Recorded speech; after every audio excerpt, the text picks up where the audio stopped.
기독교는 종교일까요? 아닐까요? 종교라고 하면 많은 종교들 가운데 한 종교가 될 겁니다.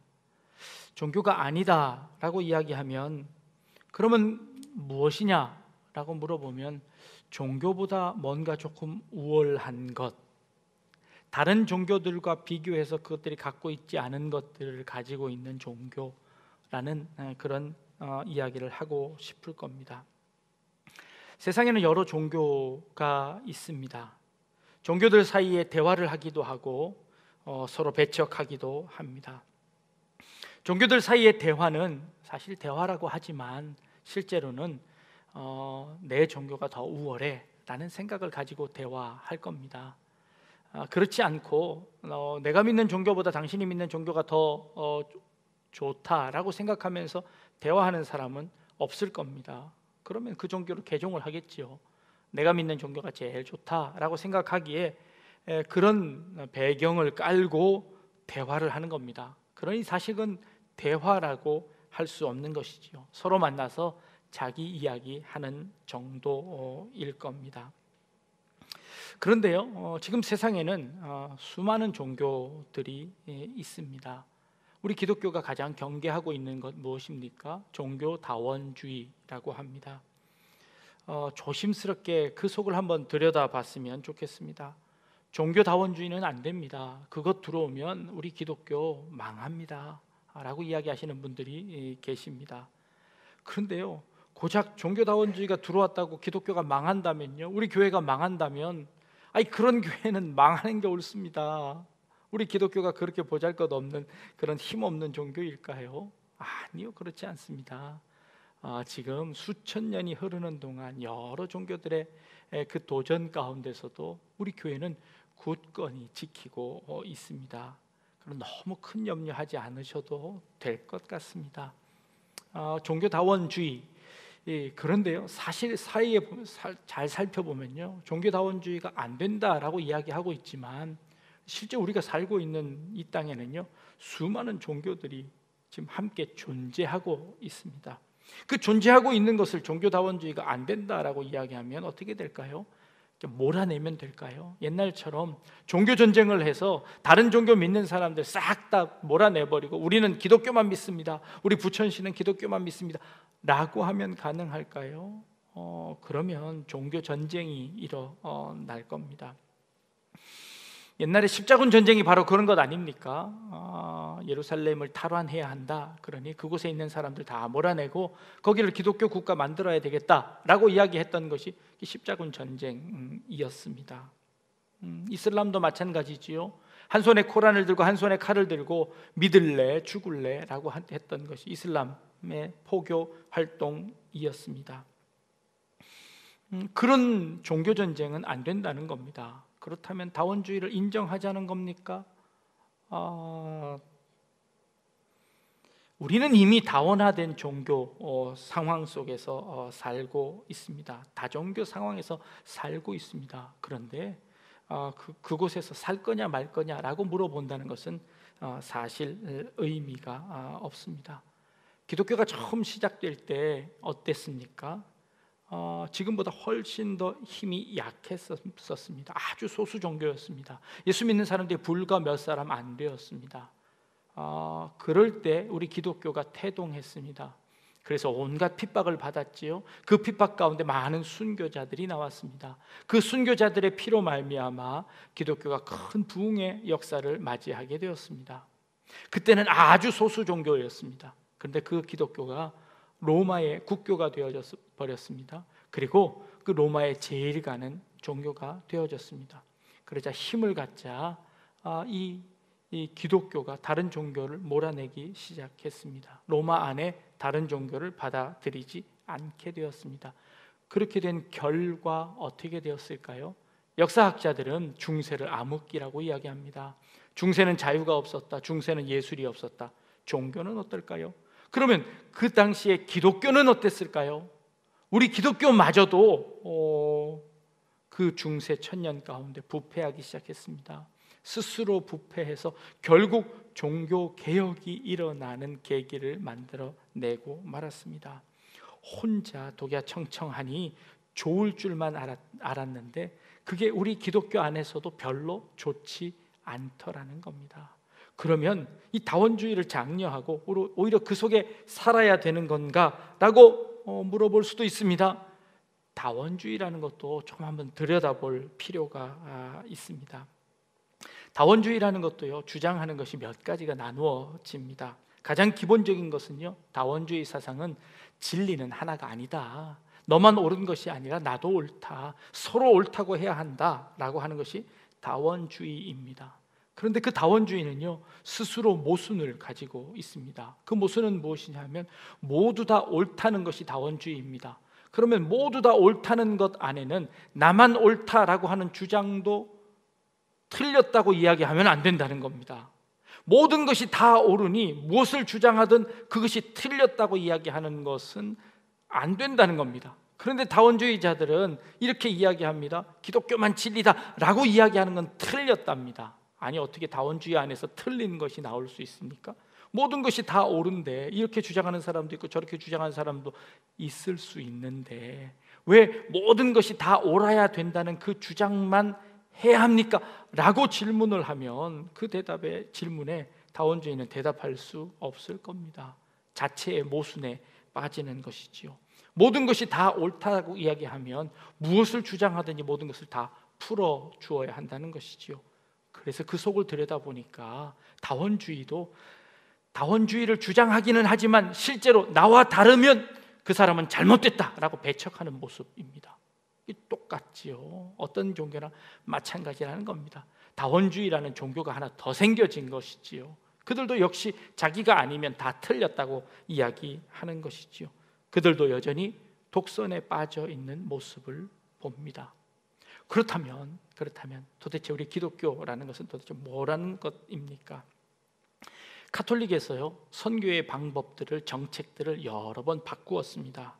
그런데 그들이 바꾼 첫 번째 정책이요, 모든 나라들이 선교하러 가는 나라들에게 다 기독교로 개종하도록 바꾸었습니다. 그런데요, 그것이 잘 먹혀 들어가지 않자 이번에는 방법을 바꾼 것이 있습니다. 카톨릭에 가서 선교하면서 그 나라의 모든 문화와 모든 종교 형태들을 그대로 흡수하는 형태의 선교 정책을 펴니다. 이걸 포괄주의라고 하는데요, 슈바이처 박사가 대표적인 한 예입니다. 기독교와 세계 종교라는 논문을 썼는데 그 책에서 이렇게 이야기합니다. 세상에 많은 종교들이 있다, 인정하자. 그런데 그 종교들을 내가 다 살펴보니까 그 종교들 가운데 최고 좋은 종교는 기독교더라. 기독교가 최고 좋은 종교인 이유가 무엇이냐 하면 기독교 종교는 참 도덕적이고 윤리적인 종교다, 사랑을 강조하는 종교다, 세상에 이런 종교가 어디 있느냐. 그러니 이렇게 좋은 종교를 그들에게 전하자, 그리고 그들의 사랑으로 그들을 모두 다 이렇게 다 끌어안자라는 그런 의도였습니다. 참 겉으로 보기에는 참 좋아 보이기도 합니다. 그런데요, 여전히 그것을 받아들이는 사람의 입장에서는요, 그게 별로 기분 나쁘더라는 겁니다. 뭐 너희 종교는 뭐가 그렇게 잘났다고 너희가 다 우리를 포섭한다고 하느냐, 우리가 너희 밑으로 들어가야 되는 것이냐 라고 하는 것이지요. 옛날 우리나라가 못 살 때는요, 미국 선교사님들이 오셔서 이게 구호물품 나누어 주면 그것이 참 좋았습니다. 미제가 최고였지요. 미국 사람들이 미국이 제일 잘 사는 나라, 천국인 줄 알았지요. 다 그 나라 가고 싶었지요. 그런데 이제 우리나라가 참 잘 살게 되었습니다. 그러니 이 미국도 별거 아니더라 라는 거죠. 예전에 제가 미국 공부할 때 저희 장모님이 오셨다가 미국에서 쓰던 장갑을 하나 가지고 가셨습니다. 제주도 시골에 가셔서요, 이게 미제 장갑이 참 좋더라, 이 낡지도 않고 질겨서 참 튼튼하더라, 그렇게 자랑하셨더랍니다. 근데 그 장갑에는요, 메이드 인 차이나라고 쓰여졌을 겁니다. 영어로 쓰여졌겠지요. 미제가 제일 좋은 줄 알았습니다. 신앙도 미국식 신앙이 제일 좋은 줄 알았습니다. 그래서 그 신앙 받아들이면 그것이 참 옳은 줄 알았는데 오히려 그 우월주의 때문에 그 신앙을 받지 않겠다는 사람들이 더 많아졌습니다. 사실 미국 선교사님들이 미국 여권 들고 갈 수 있는 나라가 한국 여권 들고 갈 수 있는 나라보다 훨씬 더 적습니다. 미국 선교사들을 배척합니다. 미국의 패권주의 때문에 그 미국 선교사들을 거부하는 겁니다. 우리와 비슷한 나라의 선교사님을 우리가 받겠습니다라고 이야기하는 것이지요. 더 높은 위치에서 그 다른 낮은 나라들을 이렇게 끌어안는다는 것, 겉보기에는 좋아 보이지만 그러나 그것을 당하는 사람 쪽에서는 별로 좋지 않더라는 겁니다. 그래서 그런 모델들도 이제 사라져가고 있습니다. 종교다원주의는요, 새로운 옷을 입기 시작했습니다. 그런 여러 비판들을 받으면서 어떤 이야기를 하냐면요, 종교 간의 대화를 해보자는 겁니다. 근데 대화라는 것은 사실 대화의 종교 간의 대화라고 하면 그 목적이 뭡니까? 저 사람과 대화를 해서 내가 논리적으로 잘 이야기해서 저 사람을 개종시켜야지, 저 사람을 전도해야지 라는 게 우리 대화의 목적입니다. 그렇다면 그것은 진정한 대화가 아니라는 것이지요. 선교하고 전도할 때도 우리가 그 사람을 개종시키기 위해서 접근을 하면 그 받는 사람도 상대적으로 거부감을 느끼며 우리를 밀어낼 겁니다. 그렇다면 그것 하지 않고 어떤 대화를 할 수 있을까요? 서로 양보하면서 대화하면 안 될까요? 다원주의에서는 새로운 주장을 이야기합니다. 이것이 사실 다원주의라고 할 수 있을지 없을지 잘 모르겠습니다. 우리 기독교 안에 사실은 다른 것들이 참 많이 들어있다라고 하는 주장입니다. 잘 살펴보니까 우리 한국에 전래되어진 기독교는 보니까요, 그 기독교 안에 유교도 들어가 있고 불교의 모습들도 들어가 있더라는 겁니다. 옛날 우리 어르신들이 믿던 미신도 이 기독교 안에 들어와 있더라는 겁니다. 우리 기독교가 순수한 기독교가 아니라 이 기독교 안에 보니까 미신적인 것들이 많이 들어와 있더라는 겁니다. 불교적인 것, 유교적인 것들이 많이 들어와 있더라는 겁니다. 불교를 살펴보니 그 불교도 마찬가지로 한국에 들어와서 한국적인 것들이 막 섞여 있더라는 겁니다. 그러면 서로 그 안에 같은 것들이 있으니 대화할 수 있지 않겠느냐 라는 것이 최근의 다원주의의 논쟁입니다. 우리나라는 단일민족이라고 합니다. 근데 또 잘못된 생각이라고 이야기합니다. 우리나라는요, 중국의 여러 민족들의 피가 섞여 있습니다. 고구려가 북방 정벌을 하면서 그곳에 있는 피가 섞였고요, 백제가 또 이쪽 중국으로 넘어가면서 많은 피들이 섞여 있습니다. 신라는 어떻게 되었을까요? 최초 신라 가야국의 첫 왕인 김수로 왕은요, 그의 부인이 인도 여자였다라고 이야기하는 역사가들도 있습니다. 그 멀리 인도에서부터 사람이 와서 왕의 부인이 되었습니다. 왕비가 되었습니다. 그러니 그 인도와 얼마나 많이 섞여 있겠습니까? 이런 단일 민족도 아니고 단일 종교도 아닐 거다라고 이야기하는 것이지요. 근데 그렇게 이야기해 놓고 나니까 그럼 우리 기독교에 설 자리가 없어지는 겁니다. 아니, 그 기독교 안에 불교도 있고 유교도 다 있으니 그럼 종교 하나로 합치자라는 이야기가 되어버릴 겁니다. 위험한 이야기지요. 그렇게 되면 안 되겠지요. 또 다른 견해를 하나 소개하려고 합니다. 기독교는 종교가 아니다라고 하는 주장입니다. 이 종교 논쟁에서, 종교가 서로 대화하자라는 이 논쟁에서 우리 기독교는 종교가 아니다라는 주장을 해버리는 겁니다. 종교 논쟁에서 빠져나오는 것이지요. 종교는 누가 만듭니까? 종교는 신이 만들까요? 인간이 만들까요? 종교는 인간이 만드는 것이 종교라고 합니다. 종교는요, 인간의 산물입니다. 인간이 신을 섬기기 위해서 만든 것이 종교라고 하는 것이지요. 미신과 종교의 차이가 뭘까요? 모든 미신 가운데 미신이 교리가 생기고 예전이 생기고 의식이 생겨지면 이걸 종교라고 한답니다. 그러면 이 미신과 종교, 이 종교는 결국 그 만들어낸 예식과 의식과 교리가 종교라는 것이지요. 근데 그것은 인간이 만든 것에 불과하다는 겁니다. 특별히 이 기독교는 종교가 아니다라고 외쳤던 사람 중에 대표적인 사람이요, 본회퍼라는 사람입니다. 1928년에 고등학교 학생들을 향하여서 강연에서 기독교는 종교와 관련이 없다라고 주장을 했습니다. 그러면 기독교는 도대체 뭐냐라고 묻는 그 질문에 이 본회퍼는 이렇게 이야기합니다. 기독교는 하나님과의 만남이다라고 주장합니다. 기독교는 인간이 만들어낸 종교가 아니라 기독교는 하나님과 만나는 만남이고 하나님과 함께 살아가는 삶이 기독교다라고 이야기하는 겁니다.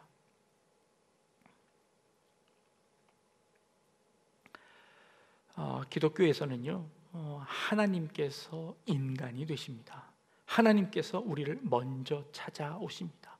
우리가 하나님을 알기 전에, 내가 하나님을 찾아가기 전에, 내가 하나님을 믿기 전에 하나님께서 나를 찾아오셔서 나를 만나주시고 나를 불러주시고 나를 이미 자녀 삼아 주셔서 그 하나님을 내가 알게 되고 믿게 되었다라고 하는 것이지요. 그런 의미에서 이 기독교는 종교가 아니라고 이야기하는 겁니다. 종교는 하나님을 향하여서, 신을 향하여서 인간이 만들어낸 여러 제도에 불과한 것인데, 기독교는 그런 제도가 아니라 하나님이 직접 우리를 찾아오셔서 우리를 먼저 만나주시는 것, 그리고 그 하나님과 교제하고 그 하나님과 만나고 그 하나님과 살아가는 것, 이게 종교다, 이게 기독교다라고 하는 것이죠.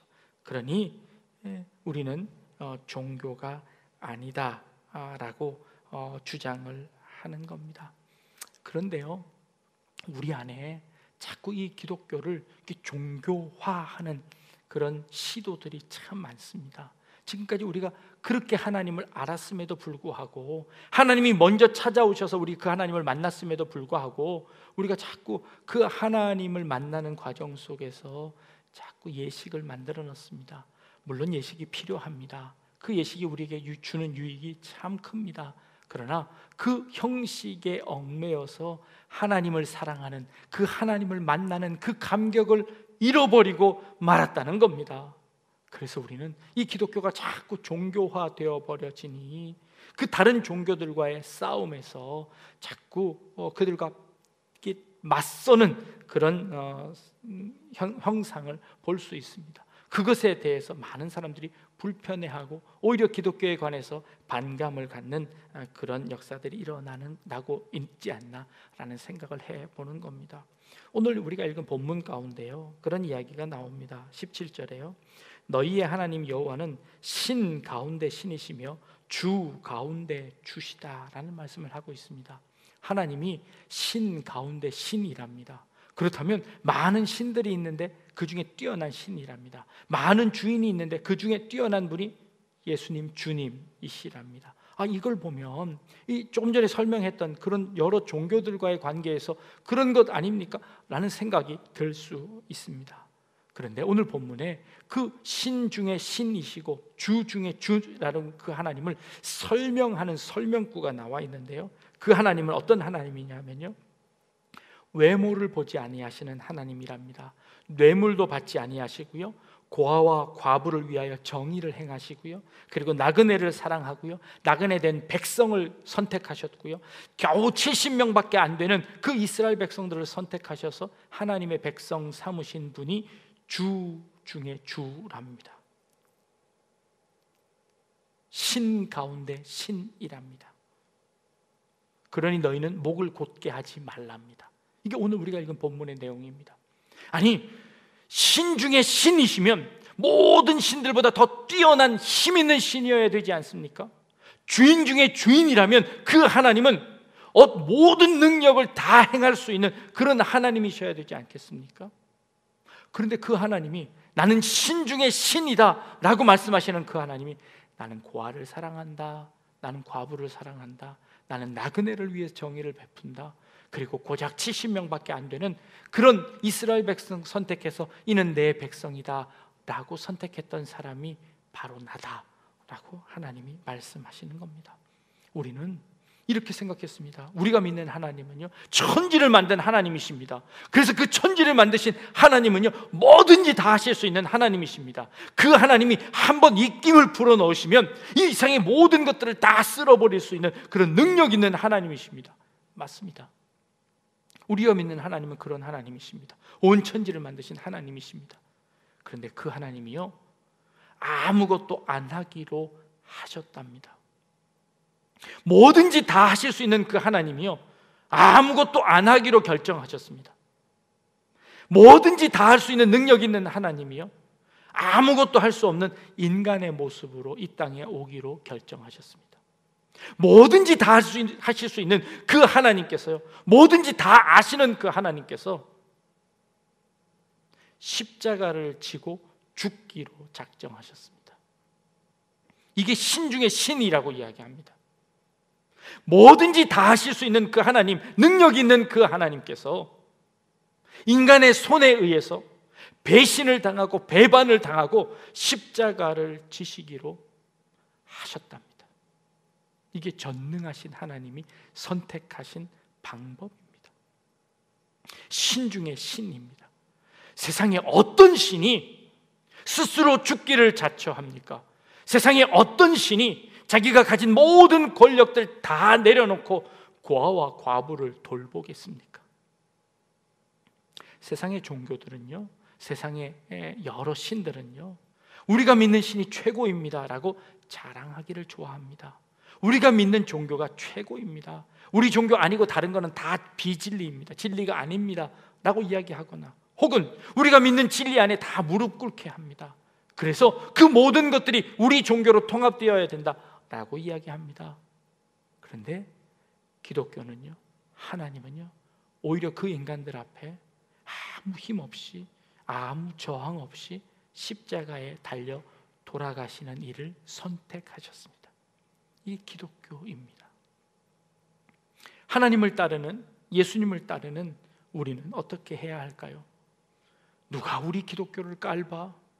누가 우리를 무시해? 감히 어떻게 우리를 무시해? 라고 생각한다면 우리는 기독교를 종교로 만들어 버리는 결과입니다. 감히 내가 믿는 하나님을 조롱해, 감히 내가 믿는 하나님을 깔봐 라고 주먹을 쥐고 일어나기 시작하면요, 우리는 다른 종교와 다를 게 없어집니다. 다른 종교와 같은 종교가 되어집니다. 그러나요, 십자가를 지겠다고 하면, 우리가 모든 것 먼저 내려놓기 시작하면요, 우리는 종교가 아니라 그것 위에 기독교가 있게 되는 겁니다. 그게 신 가운데 신입니다. 주 가운데 주이십니다. 하나님께서 선택하신 방법이십니다. 모든 것을 할 수 있는 하나님께서 모든 것 안 하기로 결정하시고 고아와 나그네 선택하시고요, 그 70명 되는 사람들 선택해서 하나님의 나라를 만드셨습니다. 그 나라, 고작 우리나라의 강원도보다도 조금 적은 그런 나라였습니다. 그 나라를 통하여서 세상 모든 인류를 구원하시겠다고 하나님이 직접 인간이 되셨습니다. 이게 하나님께서 선택하신 방법이셨습니다. 하나님을 믿는 우리들, 또 예수님을 따라가려고 하는 우리들, 우리가 선택해야 하는 것, 세상의 종교적인 방법이 아니라 예수님과 만나는 삶, 예수님이 살아오신 그 삶의 발자취를 따라가는 삶, 종교가 아니라 신앙입니다. 그것이 믿음입니다. 그것이 기독교입니다. 하나님께서 우리를 먼저 찾아와 주셔서 나그네된, 고아된, 힘없는 우리들을 선택하셔서 아들 삼아 주셨으니 우리들도 그 하나님 닮는 삶, 예수님 닮는 삶을 살기를 원합니다. 그래서 종교적인 의식이 중요한 것이 아니라, 종교적인 모임이 중요한 것이 아니라, 종교적인 이 집회, 예식, 이것이 중요한 것이 아니라 예수님 닮는 삶이 중요하고, 예수님 따라가는 삶이 중요하고, 예수님께서 모든 것 다 버리시고 십자가를 지신 것처럼 그 십자가 지고 살아가는 우리의 삶이 더 중요하다는 것 깨달아 여러분들이 주어진 삶 가운데서 코로나로 함께 모이지 못하지만, 그러나 진짜 예수님의 제자로 여러분들의 삶을 살아내시는, 그래서 신 중에 신이시요 주 중에 주시라는 그 하나님의 이름을 드러낼 수 있는 그런 우리 성도님들 다 되실 수 있기를 주님의 이름으로 축복합니다. 기도하겠습니다. 하나님, 신 중에 신이시요 주 중에 주, 능력이 많으신, 뭐든지 하실 수 있는 그 하나님께서 아무것도 하시지 않고 그저 인간의 몸을 입고 이 땅에 오셔서 십자가를 지기로 결정하신 하나님의 그 놀라운 은혜를 저희들이 깨닫게 하여 주옵소서. 그 삶의 신비를 저희들 깨닫게 하시며, 그리고 그 주님 닮아 주님 따라가는 그런 저희들의 삶이 되게 하여 주옵소서. 일어나 우리의 힘을 과시하기보다, 일어나 우리의 권리를 주장하기보다 십자가를 지고 이 길을 걸어갈 수 있는 저희들의 삶이 될 수 있도록 주님 우리를 붙잡아 주옵소서. 어렵고 힘든 가운데서도 저희들 하나님 말씀 따라 살아 승리하는 저희들의 삶이 되게 하여 주옵소서. 감사드리며 예수님의 이름으로 기도합니다. 아멘.